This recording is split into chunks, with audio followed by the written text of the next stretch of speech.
Hello મિત્રો, નમસ્કાર. આજે આપણે બનાવીશું બાજરીના વડા. સૌપ્રથમ એક વાટકી ઘઉંનો અને બાજરીનો લોટ લેશું. તેમાં તલ એડ કરીશું અને લસણ, મરચાં અને ખાંડની પેસ્ટ એડ કરીશું. ત્યારબાદ તેમાં કોથમીર અને મેથી એડ કરીને મિક્સ કરી લેશું. પછી સ્વાદ પ્રમાણે લાલ મરચું, મીઠું, ધાણા જીરું અને હળદર એડ કરીશું.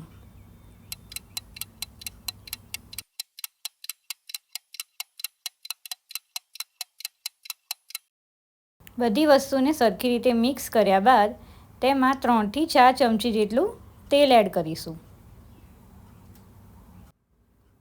ત્યારબાદ થોડું પાણી એડ કરીને બહુ કઠણ પણ નહીં અને બહુ નરમ પણ નહીં, એ રીતે વડા માટે લોટ રેડી કરી દઈશું. રેડી કરેલા લોટને 15થી 20 મિનિટ ઢાંકીને મૂકી રાખશું.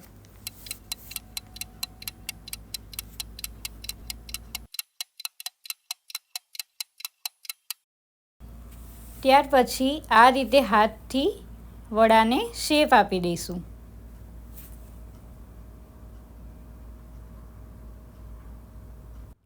ત્યાર પછી ગરમ તેલમાં તેને ફ્રાય કરી લેશું. વડા સરખી રીતે ફ્રાય થાય તે વાતનું ખાસ ધ્યાન રાખશું. ગેસની આંચ આપણે મીડિયમ રાખવાની.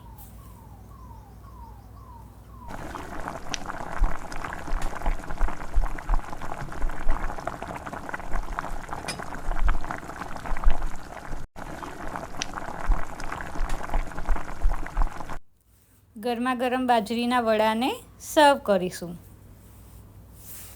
Thank you. Subscribe my channel. Enjoying cooking with Disha.